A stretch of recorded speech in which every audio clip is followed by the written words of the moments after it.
Hi everyone, I hope आप सब अच्छे होंगे। आज हम पढ़ेंगे the rise of nationalism in Europe, revision chit sheet unit 1 history.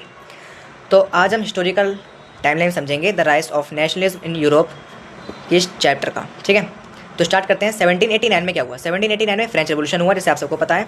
फिर 1814 और 1815 में क्या हुआ? Fall of Napoleon at Vienna peace settlement. जो नेपोलियन था ना, जो फ्रांस का जो डिक्टेटरशिप से वो किंग बना था, तो जब वो हार गया, उसको 4 कंट्रीज ने मिलकर हराया था। उसके बाद जो पीस सेटलमेंट के लिए जो ट्रीटी ऑफ वीना लगाई गई थी, वो 1814 से लेकर 1850, यानी कि 1815 में ट्रीटी ऑफ वीना का सेटलमेंट हुआ था। 1815 में क्या हुआ? Treaty of Veena, autocratic conservative resign setup, जैसे मैंने आपको भी बताया। 1831 A young man, Giuseppe Mazzini, was sent into exile after a failed revolution in Liguria. Exile का मतलब होता है देश निकाला। तो जो गज़ेबी मजीनी थे, उनको देश निकाला दे दिया गया था जब उन्होंने लिगुरिया में फेल्ड रेवोल्यूशन हो गया था। जो उनका रेवोल्यूशन था वो फेल हो गया था, तो उनको देश निकाला दे दिया गया था। कब? 1831 में। 1833 Giuseppe Mazzini founded Young Europe in Bern. तो गज़ेबी मजीनी थे, उन्होंने 1833 में कुछ रेवोल्यूशनरी पार्टीज बनाई थी, उनमें से जैसे एक था यंग यूरोप इन बर्न। 1834 में क्या हुआ? अ कस्टम यूनियन और ज़ोल्वरिन was formed at the initiative of Prussia and joined by most of the German states. तो 1834 में ज़ोल्वरिन बनी थी। ज़ोल्वरिन एक यूनियन थी जो कि प्रूशिया के इनिशिएटिव, मतलब प्रूशिया के द्वारा बनाई गई थी, और उसके बाद में जो जर्मन स्टेट्स थी उनके द्वारा इसको बढ़ावा मिला। ज़ोल्वरिन बेसिकली एक टैरिफ बैरियर्स को हटाने के लिए बनाई गई थी, ताकि जो ट्रेड में जो भी कुछ टैक्सेस वगैरह लगते थे उनको कम कर दिया जाए, और जितनी भी ज़्यादा करेंसीज थी उनको कम कर दिया जाए। 1830 जुलाई में क्या होता है? A first appeal took place in France, the Bourbon kings were overthrown by constitutional monarch.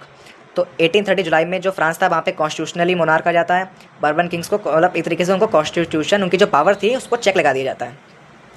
फिर 1830 में क्या होता है? Great economy hardship in Europe.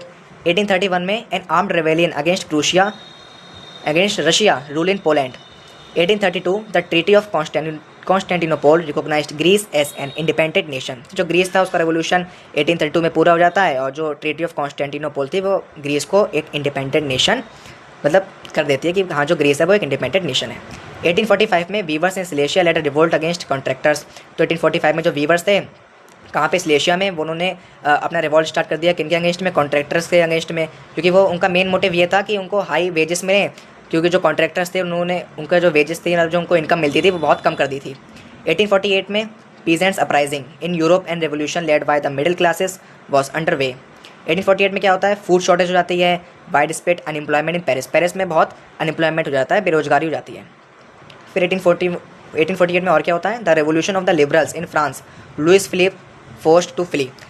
France में जो है रेवोल्यूशन हो जाता है लिबरल्स का, तो जो लुई फिलिप होते हैं उनको, मतलब उनको अपने आप से जो गद्दी है उसको छोड़ना पड़ता है। 18 मई ऑफ 1848 द 831 इलेक्टेड रिप्रेजेंटेड